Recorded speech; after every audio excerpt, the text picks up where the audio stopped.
Então, esses períodos que eu passei em Santa Catarina, morei sozinha 4 meses, dos 6 que eu fiquei lá, nas praias, vendo as baleias.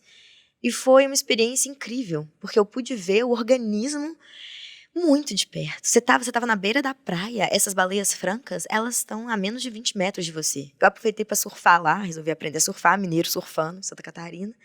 E a baleia passava do lado, bem perto. Obviamente a gente não podia chegar perto, tem que deixar o animal no seu ambiente natural. E melhor não irritá-lo, né, não causar nenhum estresse. Mas ela tava lá e eu também tava, e a gente tava perto, quase interagindo, assim. Então, foi algo muito diferente, porque as tartarugas que eu estudava na graduação, que eu estudei na graduação, eram só um pedacinho delas, porque era genética, era só uma amostra. A baleia, o organismo estava vivo, mexendo e tendo comportamentos variados. Ela mostrava a cauda e balançava. Pulavam, baleias pulando, olha que coisa mais linda. Então, assim, eu sempre gostei de mudar de área e ver coisas novas, e o mundo natural sempre me interessou.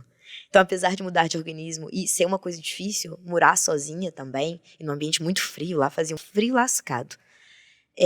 Porque eu fiquei lá no inverno, eu fiquei de agosto a dezembro, então era muito frio. O começo do ano, meio do ano, né? Agosto, setembro. Então, lógico que foi difícil, complicado, mas foi lindo no final, e eu amei. Então, acho que faz parte, apesar, igual o clareamento dos embriões, que eu não vou usar, talvez não use, mas eu tenho capacidade de pensar de uma outra forma. E de uma forma que talvez pessoas que não tiveram essa caoticidade, não sei, esse caos, na vida vão ter. É muito legal essa sua fala, primeiro, porque a gente percebe que você é motivada em falar, né, a respeito disso, né, e você mostra, olha, eu quis aprender, aprendi.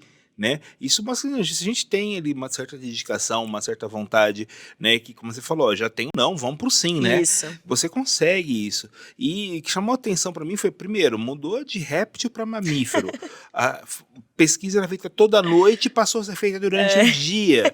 Então, uma era mais física, você tinha que andar quilômetros na praia, atrás dos ovos, carregar peso dos ovos. E agora não, ficar parada com binóculo, anotando animal tal, né? Pela identidade da cauda ou manchas, animal tal fez tal comportamento a tal hora, assim, em tal posição. Então, quer dizer, a parte de algo que era mais, assim, braçal para algo mais contemplativo, mas ao mesmo tempo mais analítico. Exato. Né? Que você tinha ali que ter uma série de dados para poder estar chegando, né? E voltando agora aqui para o seu doutorado, hoje você está estudando lagartos. O que você estuda com os lagartos? Massa.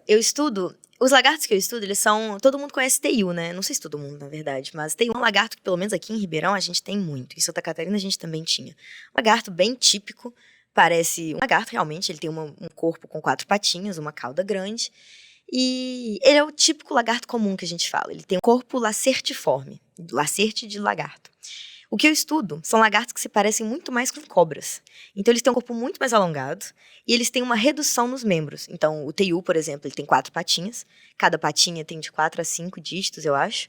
E o lagarto que eu estudo, ele é alongado, bem parecido com uma cobra.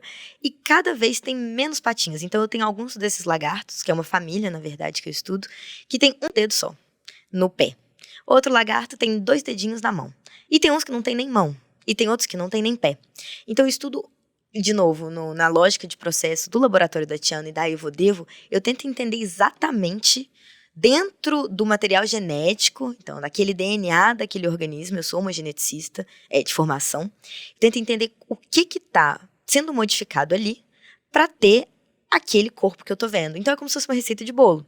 Eu tenho açúcar, farinha, ovo, não sei o quê, eu quero saber exatamente qual dos ingredientes foi retirado, ou qual tá em menos quantidade, pra eu ter aquele bolo que eu tô vendo. Então, um bolo murcho, sei lá, ter pouca farinha. Um lagarto que tem um corpo alongado, eu tive uma modificação aqui.